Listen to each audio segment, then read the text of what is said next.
So I want to introduce you to Kamil. He's another senior of our team, and he was recently responsible for the database work.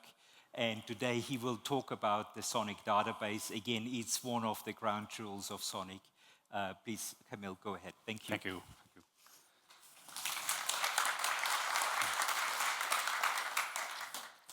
Yeah, hello and welcome. And today I would like to tell you how we built Sonic database here at Sonic. Yeah, so in Sonic we built a high-performance database which offers approximately 5,000 blockchain transactions per second. It needs about 30 times less disk space than what was needed before using commodity software. And this way we build it for applications that really demand very high performance. So first of all, let me tell you that storing blockchain data is not an easy task because typical blockchain maintains millions of accounts. Each of these accounts has its own storage. And also typical blockchain computes a hash, which is a single small timestamp that represents the whole huge data set. And to efficiently compute these hashes, three structures are used. Like in the example, I'm showing a binary tree, and this tree hashes pair of accounts, bottom up, that every layer of the tree, pairs are hashed, and it leads to one single hash. And also, of course, blockchain data evolve, and they evolve quickly. So there is many transactions every second, million transactions a day, and all these transactions create new accounts, modify existing accounts, and all these changes have to be stored in the database. Also, hashes for these changes have to be recomputed, reflected in these hashing tree structures, and this all have to be stored. So there is millions items to be stored in database per day, or many, many items per second. And so we were looking how to improve the situation, or where the bottleneck of current databases is. And we find out that databases that are currently commonly used in conjunction with blockchain, like LevelDB, RocksDB, and there is many others, they are not very well suited for blockchains. And there is a key reason for this. These databases, they very often provide something called range queries. A range query is a query where you put on the input starting key and end key, and the database gives you values matching this query. And to efficiently provide range queries, data in these databases have to be sorted. And one of the efficient way of how to sort data is using tree structures. And if you are familiar with computer science textbooks, you would learn that access time of balanced trees is logarithms n. And this is very good, actually. These databases are not bad, they are very good, because here I am showing example of logarithms function. And as you can see, this function is very steep at the beginning, but then it levels off at some point. And for huge volume of data, it's almost constant, it's almost flat. And this is actually pretty good, because when you have these databases, they provide very stable performance when they contain huge amount of data. So then the question was, why these databases are not good? And the answer is that blockchain structures, as I already mentioned, they also use tree structures, and they use it for efficient recomputation of hashes. And these tree structures, they also feature logarithms and access time.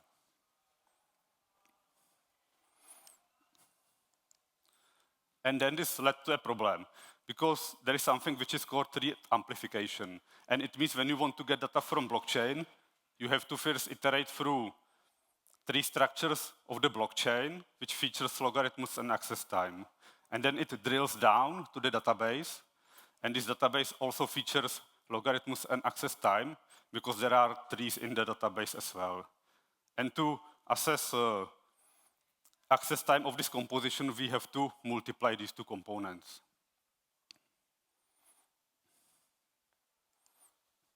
So then I plot example chart using red color of logarithms n multiplied by logarithms n.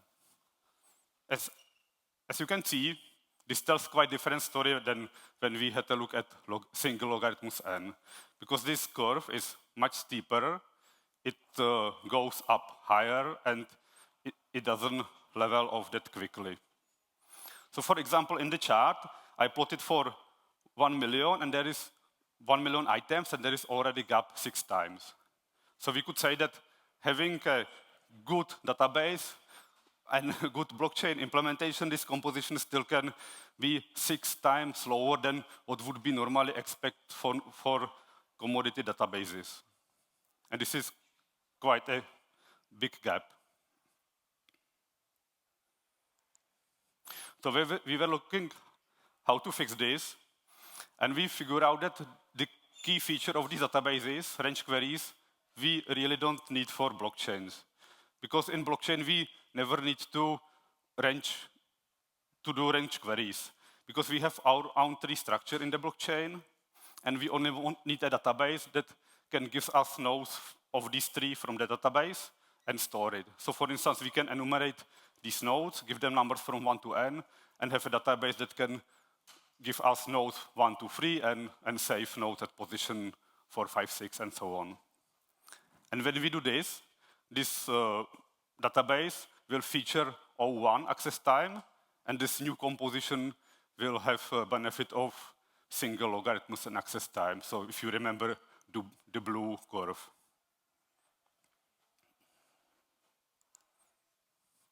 And this all led to design of Sonic database. Sonic database has 2 components.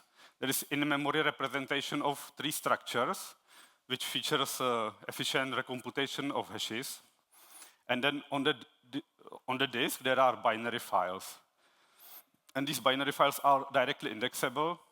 So it means whenever we want to reconstruct this nodes of this tree from the disk, we just ask nodes at certain positions in binary files.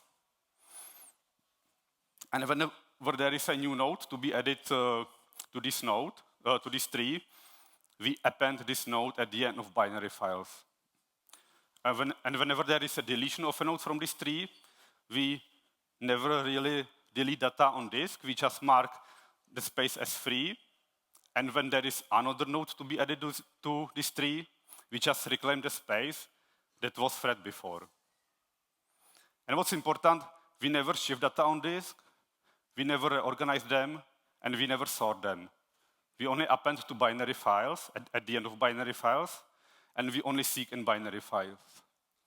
And having nowadays hardware and file system implementation, this is the most efficient what we can probably do, adding at the end of a file set or seeking in binary files.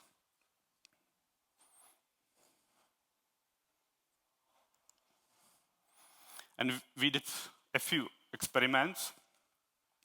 So first we imported 50 million of blocks we had in our legacy Phantom blockchain about 1 year ago. And we used this new database. And we measured how many blockchain transactions per second can be processed. As the new database is red color, and as you can see, the data suggests that it could process around 5,000 blockchain transactions per second. And the blue color shows the database that was used before. This database was originally forked from Ethereum and is based on LevelDB database. And data suggests that our new database was, for this experiment, 10 times faster than the original database.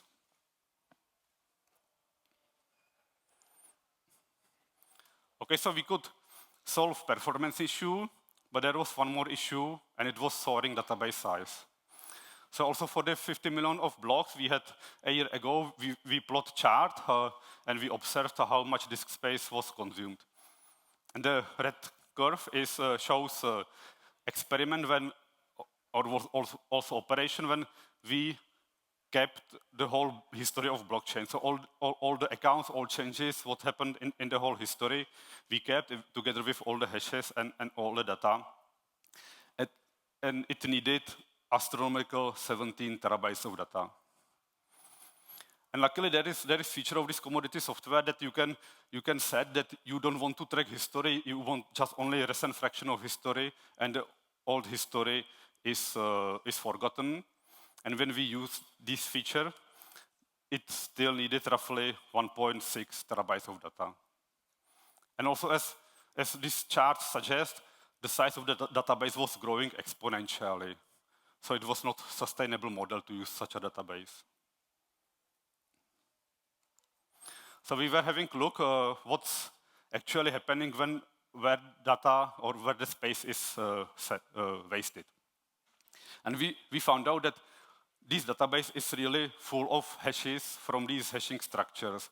It was like roughly 90% of the database content was the hashes, and maybe 10% was really information from accounts, like I would say useful information from the blockchain. And there is a reason for this.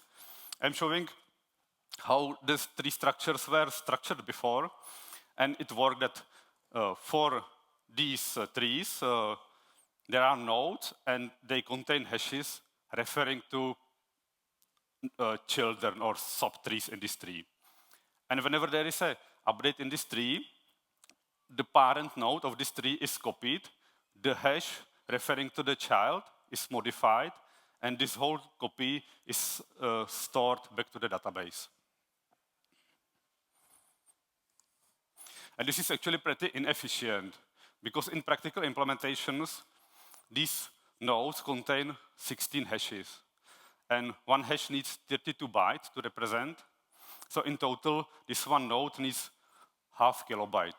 And now imagine there is only one change in one children of this node. What happened then? Half kilobyte of data is copied, 32 bytes are modified, and the rest to the 15 kilobyte is just verbatim copy of what was there before. And this whole new structure is stored back to the database. So it's pretty inefficient. So we were looking how to solve this, and it was informed already today that we split databases to serve through two roles. One is LiveDB and the other one archive. LiveDB is speed optimized, and it's a database that doesn't track any history, and it's useful for users like validators or, generally speaking, anyone who just want to observe what's happening on the tip of the blockchain. And the other one is the archive. The archive keeps all the history, and it's space optimized. And it's useful for users that provide service, like typically RPC servers, or generally anyone who wants to aggregate data from history of a blockchain.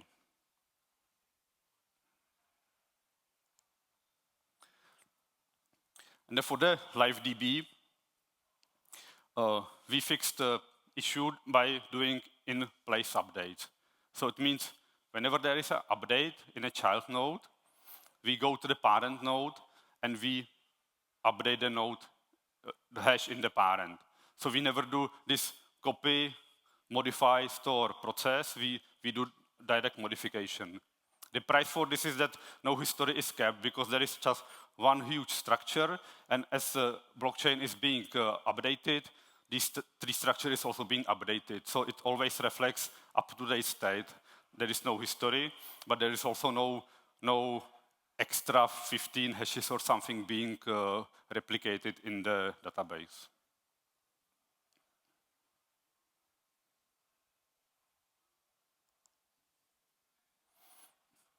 And for the archive, we did following. We changed where hashes are stored. So we, instead of having hashes stored with parent node, we moved the hashes to be stored together with children nodes. So there is always one-to-one mapping. Every node has its own hash.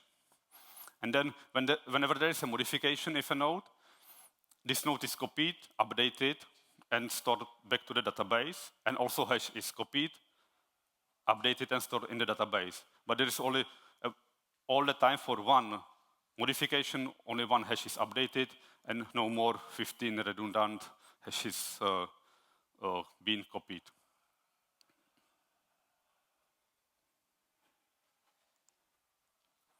And we did experiments, and also we imported 15 million of blocks, and for the live DB, we could save 30 time disk space. Because originally it needed something like 1.6 terabytes, and with this new database, we needed below 100 gigabytes. So it was like huge improvements, thanks to not storing any history.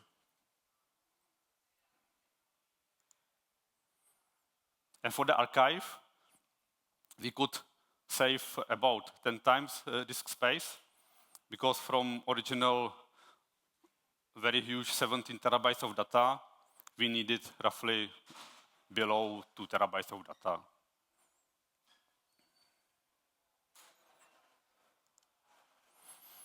Yeah, that's it from my side. Thank you very much for your attention. And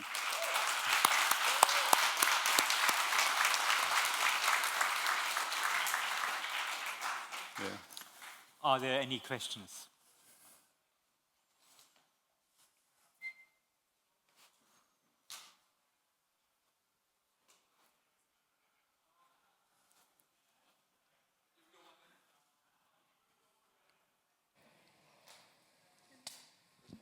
Why isn't Ethereum doing this?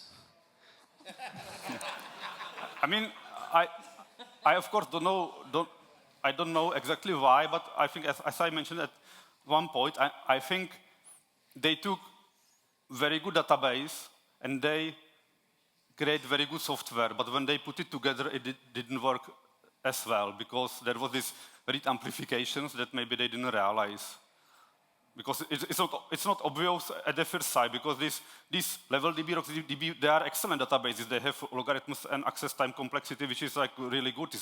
It's the best what you can have today. But when you amplify with another logarithms access, then it becomes very bad, and you don't have to realize this at first sight. Okay, like, are you in contact with the Ethereum Foundation about this?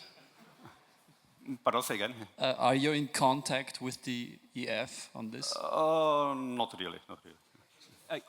If I interject, there might be another reason. So Ethereum has always a forking semantics, in the sense that forks can build and they need a multi-version universe for accounts. We have a forkless chain, so we have a linear evolution of state, and that gives us a leg up in designing databases like this. So Ethereum could use these techniques, but they need to put more effort into it to implement the forking semantics on top of it. Yeah. Okay, thank you. Yeah, I think this is a good point, because in our LiveDB, we retain no history, but in Ethereum, you need history of, I think, 15 blocks, because they are the organization, so this would have to be changed for them. Yeah. Any other questions? Yeah, just a brief one, a less technical question, but we've now seen the improvements, and they're all very impressive. I was just wondering, with the count of validators that we currently have, they're not that many. They're between 50 and 60, I believe. And is there any intent to kind of grow the amount of validators that are currently active in the network? And are there improvements in order to grow that amount already taken into account to just ensure there's not, as you increase the validator set, that the latency doesn't increase? That's my question. So you're asking about scaling decentralization. Exactly. So normally in modern blockchains, we observe that if you add more and more validators, the speed of the network should in theory go down. Correct. Because all the machines do the same thing, and you need synchronization between the machines so that they do the right thing. And well, this is a little bit independent in the sense that every node needs to do exactly the same. It's a replicating machine, so all the databases need to do the same. So I think it's more, your question may be more related to sharding consensus.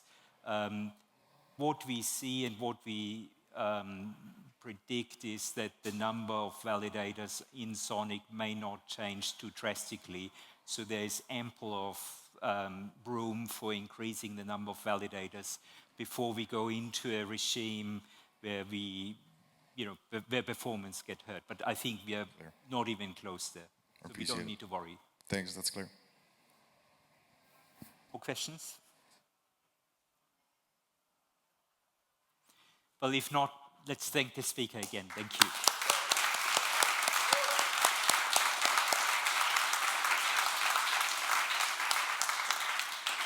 Thank you. So this concludes the workshop. And again, as a reminder, we are looking for requirements for the next technology, which hopefully will be deployed in 2-3 years' time.